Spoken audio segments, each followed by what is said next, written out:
Hello students, continuing here with simple harmonic motion. After we talked about the motion back and forth, I have a PowerPoint in here that kind of goes over most of that thing and also has some notes for you. What I wanted to do was basically have you look at the period, the time that it takes to complete one cycle. Measured in seconds. You remember period from circular motion is the time it took to go around once. So it's a similar concept of the time it takes to complete one cycle. If I have a pendulum and I let it go here, it's going to be the time that it goes from here to there and then back there. That's one period. And so the period, like we said, was constant, and it's a pretty cool phenomena that it does remain constant in simple harmonic motion. Frequency is, of course, 1 over the period, and that's the number of vibrations per second. That's seconds per vibration, or cycles per second and seconds per cycle. And of course, that's hertz, and you guys have met these guys before, so I'm not going to spend a whole lot of time talking about it. So frequency is 1 over time, or time is 1 over frequency, period is 1 over frequency. Okay, they're inversely related, and we already know this. This is kind of interesting. I take this spring and I pull it, and I connect a pin to this pin. So as the spring is going back and forth, there's a pin out there, and I move this sheet of paper, and you get that familiar sine graph where A is the amplitude, which is how far up I pull it. It's the X to which I pull it and let it go. That X, we use the letter A for that particular value, where X is a variable, but A is the maximum value for X. So that's called the amplitude. So the amplitude would be the maximum distance that the spring goes away from the center on either side. And they both are symmetrical, so you go plus 2 meters to negative 2 meters, to positive 2 meters to negative 2 meters. Same thing with the pendulum, might go up from 0.1 meters up to 0.1 meters this way, and 0.1 meters this way, 0.1 meters that way.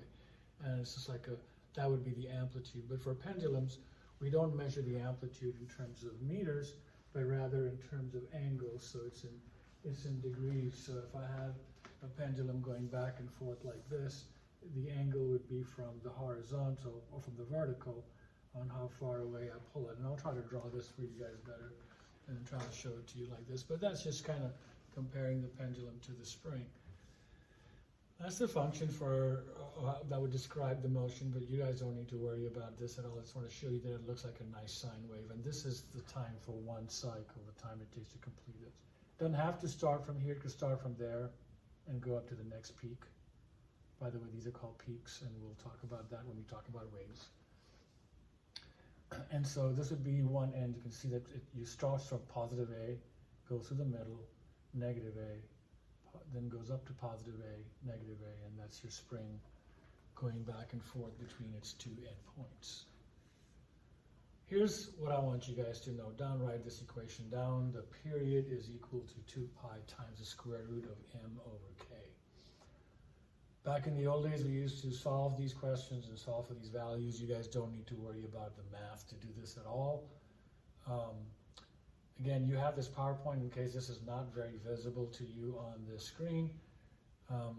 You can use that to figure out what to use. What I would want you to do is be able to see that the period of a spring depends on the mass of the K. Not on how much I stretch it, not on A, not on X, not on anything else, just on M and K. And so if I ask you a question, well, what happens to the period if I increase the mass? Well, since mass is in the numerator, you know the period would increase as well.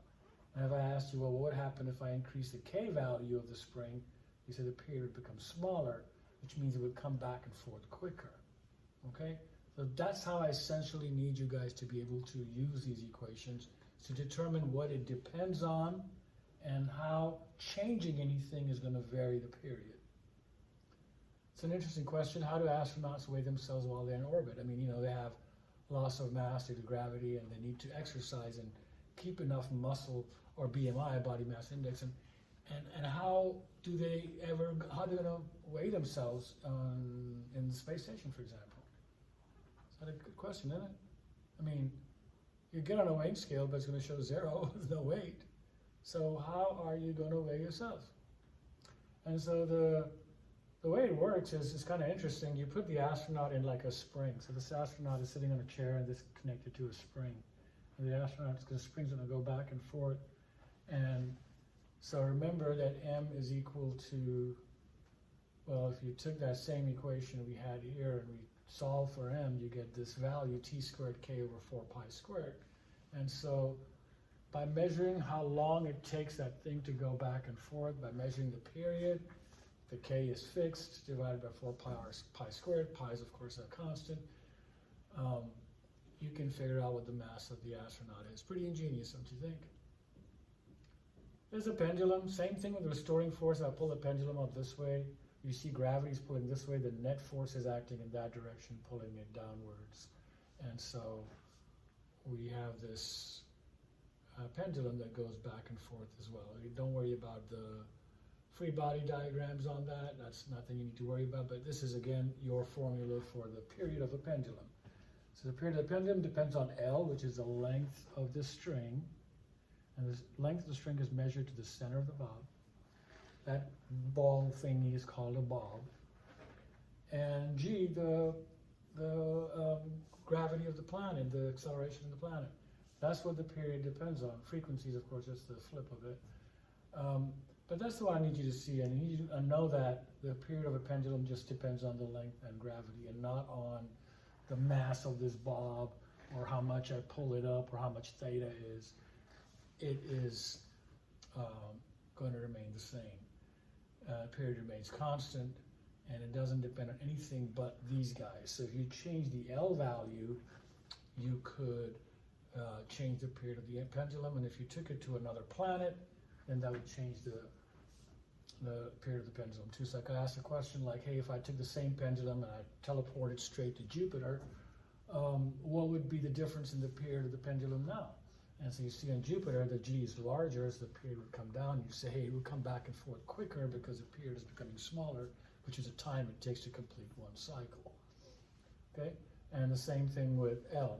Now it's kind of cool that I could put you on a planet with a stopwatch and a pendulum, and by swinging the pendulum and measuring the time, you could figure out the G in the planet just by simply, flipping that equation around. So that's kind of cool trick, you never know when you might need that.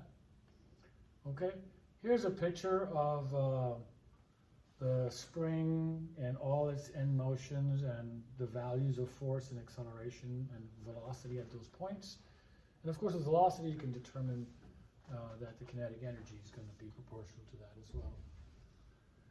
And then the same values for the pendulum, and shows you where the same points where it is at, pulling at the center, and then again the center, and then on the left side, and again the center, and again on the right side, and so forth. Okay, so it's a little chart to help you go through and understand the various aspects of this motion. Okay, keep in mind this pendulum thing that we said remains constant only works up to 30 degrees. Okay, if you go above 30 degrees, we don't have simple harmonic motion anymore. So if you do any experiments with pendulums, just make sure that you don't pull it more than 30 degrees. If you want to check and see, hey, does the angle really not make a difference? Try it at 10 degrees, 20 degrees, 30 degrees, and you'll find that it makes no difference to the period of the pendulum. And neither does the mass of the bob, but L and G, the two values we looked at earlier in this equation here, do. Okay? So I hope that gives you some more cool information about simple harmonic motion. We'll see you soon. Bye for now.